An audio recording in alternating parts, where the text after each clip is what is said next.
I wasn't born into a rich family, but I only really had a problem with that when I was a little kid. It was a time without smartphones and pretty much without internet, so I spent a lot of time with the other kids. And I don't know if you know this about kids, but they love to brag. They love attention, and there's a lot of, well, look at this new toy my dad got me, or look at this new PC my parents bought me. At the time, that really bothered me. And it took my mom quite a while to teach me gratitude, to explain what greed is like. Because, look, it's not like we were super poor. Every now and again, we could have foods that felt fancy or more like holiday treats, like pizza or sushi. We used to go on a lot of walks with my mom and my sister. And if I wanted something that wasn't too expensive, my mom would buy it for me, sometimes even in secret, and then give it to me for like a holiday. Maybe New Year's or my birthday. So I wasn't neglected as a child. But when you're a kid and you spend time with other kids who have some expensive stuff that you don't have, you want it. And what can your parents really tell you in response to that? I mean, my mom used to tell me we can't afford it, and to me that just sounded sad and, again, unfair. You can also use cliches like money doesn't buy everything or money doesn't buy happiness, but for a kid, it means nothing. It's just another way of saying, we can't afford it, sorry bud, suck it up, deal with it. So my mom had to really go into detail and come up with a way to explain to this little spoiled brat that money is not a metric for success and not a real source of happiness, which I believe is true. And I'm going to explain why it bothered me, and how it played out in my case. So the lesson was, just because we need money for almost everything, it doesn't mean we have to want it. As humans, we love to generalize. We need money for almost everything quickly turns into just, we need money. And while that's not wrong, money is just a tool, like anything else. If I wanted to become a great basketball player, for example, my end goal wouldn't be to buy a basketball. It's very important, but there are other things that are equally important, or sometimes even more important, that you can easily miss if you focus too much on the material stuff. I'll give you an example from my childhood. When I was a kid, probably like 10 or 11, I wanted an electric guitar. And if you asked me why, the most honest answer would be, because one of my friends had one, and they looked cool with it, and I wanted to look cool. So I came to my mom with a simple question. Mom, I want an electric guitar. Can you buy one for me? And my mom decided to follow a pretty common strategy at the time. She said, you want an electric guitar? Okay. Get a piece of paper and write down why you want it, like 5 reasons. She didn't actually say 5 reasons, but in my head 5 felt like a solid number, so I went with that. I came to my desk, sat down, and started writing. And for the first reason, I just wrote, I want an electric guitar because I like electric guitars. Now back then I didn't know much about reasoning, but something told me that it probably wasn't going to fly with my mom, so I took the list and went to her. She looked at the paper with just one reason written on it, then looked at me and said, I see that you like electric guitars, and that's good, but why do you like them? And more importantly, what would you actually do with one if you had it right now? You can like guitars for different reasons. Maybe you just want to hang it on the wall and admire it. That's fine. I mean, people do that. But I don't think that's what you want. I think you want to actually play it well. And on top of that, look cool while doing it, right? So the way I see it, the first thing you need to do is to learn how to play. And you don't need an electric guitar specifically to do that. We have an old acoustic guitar somewhere in the house.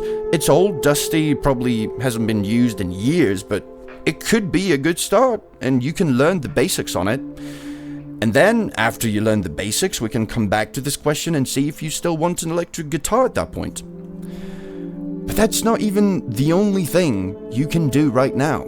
If you want to learn guitar well, you should probably listen to different genres of music to understand how it can sound, to find your own sound. Because to find your own sound, you need to listen to people who already found theirs and figure out what makes it special.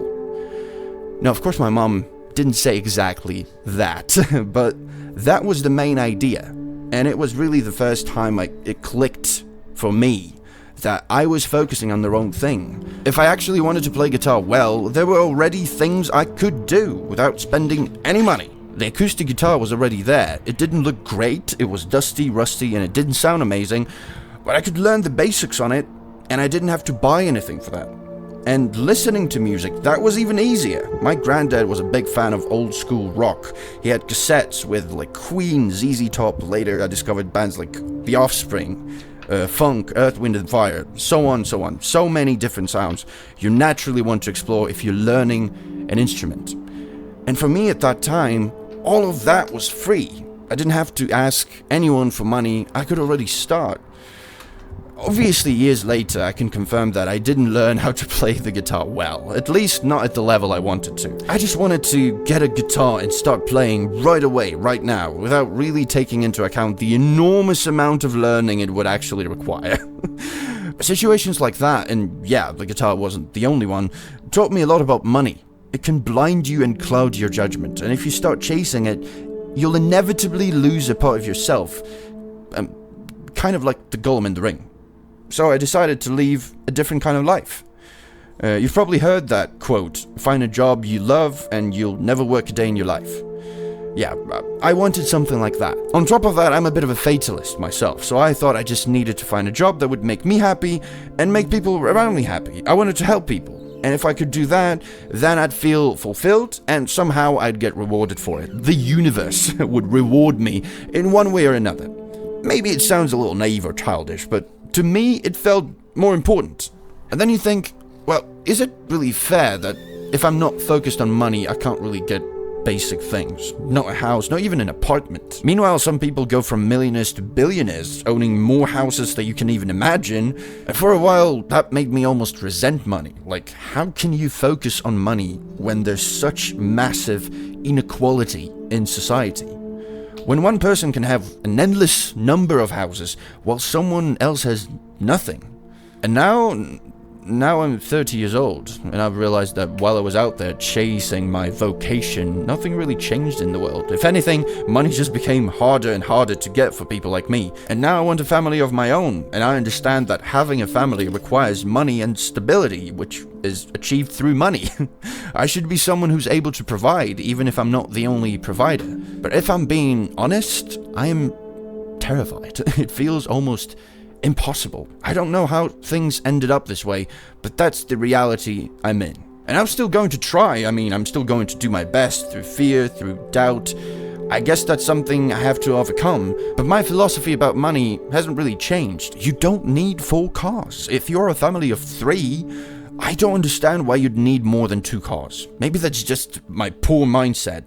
Maybe I don't understand something, but that's a hill I'm willing to die on. And I know that if I had a time machine and could go back and meet myself at like 15, my 15-year-old self wouldn't ask me, did you get rich? Or how much money are we making? No. He would ask, what's your life like? How many friends do you have? How many people are you helping? What are you actually doing with your life? What have you achieved? If I ever have kids, I think that's exactly what I'd want to teach them. Money matters, but what you become while chasing it, I think it matters more.